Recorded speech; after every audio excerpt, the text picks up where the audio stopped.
What's going on, everybody? It's your boy, as always, here giving you the rundown. Our week 4 recap within our Dirty South 3 Yahoo Fantasy Football League. Okay? I'm going to give you the rundown on who won and who lost. And then just before I give you the standings, I got a treat for you all this week. You know, an exclusive going on. I'm not going to tell you what it is right now. I'm going to leave you kind of with a little anticipation. Okay, so to start things off, we got the Uptown Scrippers who danced their way all over the Rough Riders this week. 163.44 to 115.08. Those mobsters from the Valley put in quick work and did that mark against the Gap 92, 125.92 to 87.28. BHN Gopher, they did their thing. They got away from them Delta Dogs. I know them dogs was coming after them, but hey, they couldn't get through that fence, you know what I'm saying? So they came out with the win. 136.04 to 124.74. Now, Black Rain went against the undefeated D.U.K.E heavy hitters coming into week 4. And I guess the torrential rainstorm was a bit too much for the heavy hitters because they went down. Black Rain won 123.32 to 105.48. Now, too hot for TV proved to be a little too hot for them Kings. They couldn't, all the Kings horses and all the Kings men, they couldn't do nothing to put that fire out this week. So we came out on top, 158.64 to 139.68. Okay? Now, the week of the game, we have the game of the week, I should say. They had the King Street Wildcats in a match against the A-Town Jags.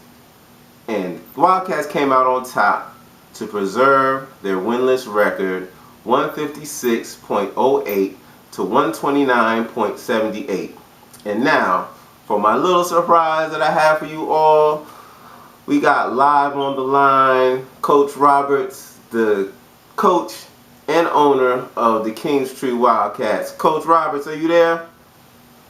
Yeah, we're good. Coach Roberts is here. You know, only 0-14 right now. The hottest team out. What's going on with you?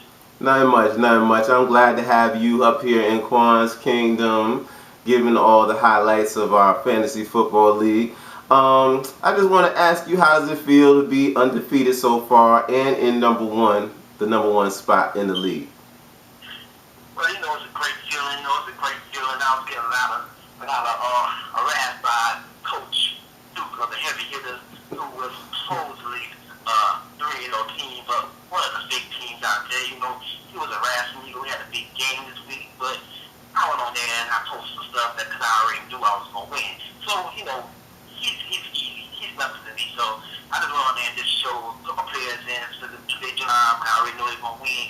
And I'm just on here now. I'm just telling y'all I am the best team in the league right now. So it feels great. It feels absolutely awesome. Yeah, I know the last time I checked, you were up 100.94 to 81.68 in this week's matchup. So, yeah, you know, it's called great coaching, putting players in who are going to produce. If you look at his team, you got players in there that's not even that great, that's not producing. You got quarterbacks in there can't make stand games.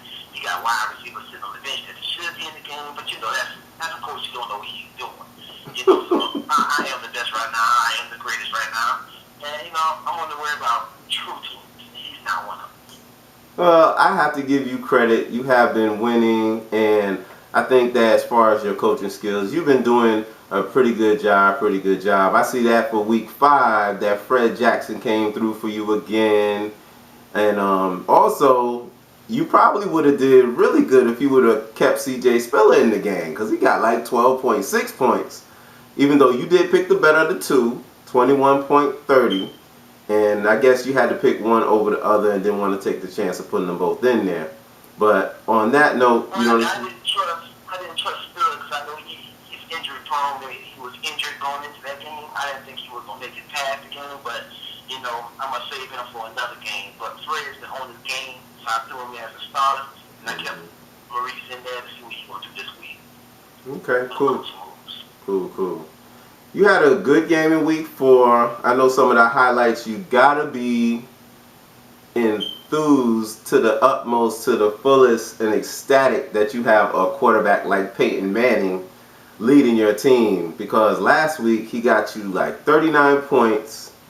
And another highlight in your team, which is going to be hard for teams to deal with, is that Kansas City defense. I know they got you like 24 points. Greg Jennings came through. Huh? Say it again? You're absolutely right. You're absolutely right. It's called good drafting. Drafting players who going to produce. Going in the preseason, looking at people and teams and seeing what you need going forward for next season. It's called scouting. A lot of people don't do that, but I take pride in my team, I take pride in my coaching, and I take pride in my scouting. So that's what I do. Okay. So, well, what will you do when you go against certain teams? Because I don't think any team in our league is perfect, and I know you were reaching last week because I think you picked up Ryan Broyles, I think it was, for Detroit, and I know you were looking for him to do some big things based upon the opponent that the Lions were going against. But I noticed that last week they didn't really score. I think they got 0 for you. And MJD isn't really doing that great. I think he got like 2.8 points. And then Vernon Davis, he got acceptable, points for tight end, not double digits, but he got like 7.8 points. So I know that, like I said. Ryan Broyles gave me a call and wanted to join the team. I gave him a chance. Mm-hmm. And as you see, in the paper this week, he's already looking for another job. I don't want players who don't produce. They ain't got time for that. You know what I'm saying? I find players to pick my squad that got my swag, and I put them on the team. Yeah, sometimes I might make a mistake, but I always come out with a victory. As you can see, I am 4-0. Now, I don't know all the happenings about this week because I was out and about, so I wasn't able to catch the first half of football. But I do know that Calvin Johnson was inactive. So I was thinking that maybe Broyles might do some damage this weekend. He might be the #1 receiver for, Matthew Stafford. Do you happen to catch any of that game? Nah, he's not. He only had 2 catches for 22 yards. Like I said, he's not worth to be on a Wildcat. Maybe a team like the heavy hitters might pick him up. Maybe he can use him. Okay. Somebody else might go in there and get him. Some coach who really needs somebody who might produce 2.5 points a game. Okay. Maybe the heavy hitters can use him. Okay. That's fair enough. So, like, going forward, what do you see going on for your team? Because you this morning, I believe, you posted a message in the league talking about that exact team, Duke the Heavy Hitters. And while maybe all the facts weren't exactly right, I think some of them were a little mixed up with the teams that he went against. But I think all in all, you made a certain point about the type of teams he was facing. But what I want to ask you is, I think the trip that the Wildcats kind of went on wasn't that much different, because I think both of you guys kind of went against some teams that really right now are probably ranked on the bottom half of the league. Like, the main time when you had a chance that Peyton Manning really came in big time for you was in week 1. And I know you had to be happy with them. Was it like 65 points or something he got for you? Yeah. First game, he was pretty pissed off at going through his job. Because I know Black Rain was looking forward to that win, but Peyton Manning, he sealed the deal on that for you. He sealed the deal.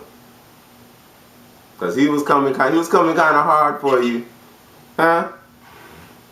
It's like, just basically being professional. If you play a team that can't compete with you, that you're guaranteed to get a win, then you just put the players out there and they do their job. But when you're playing teams that are underrated, and you claim you're 3-1 or you're a 4-0 team, or you're you're going to a big game and you're playing Black Rain, and you lose, then you're a fake team. You haven't played nobody yet. Play some of the teams like Delta, play some teams like the Strippers, play some boys like that. How that you become like that. But Coach Black Rain is ranked. But Coach Black Rain is ranked higher than Delta Dogs. But Delta has a strong team, as you see today. She is doing her job. She's a good coach. Cause I was looking at She's a great coach, actually. Actually, Black Rain is probably the highest ranked team that you faced so far this year. So I mean, yeah, he was sorry. Yeah, but then you went against an 8th place team in BHN Gophers in week 2. You went against the Mobsters. They're in 6th place, and then just this past week you went against the last place team. I was hoping you were gonna take that win. Well, like I said, when you go in games knowing you're gonna win, you don't claim a victory and lose like the coach of the heavy hitters did. You claim the win the last week against Black Rain and he lost. Oh, that's what it was. That's what it was. And I got my win. He said he was gonna be on for the league tournament to get me, and he's 3-1. After the day, he's gonna be 3-2. So talk the talk, they can walk the walk. Don't talk the talk, man. Go high. I bet you ain't heard from him yesterday. He ain't posting nothing because he's scared. Because I said I was going by 15, and I am going by 15, or probably more. Who knows? Might have an eye this week.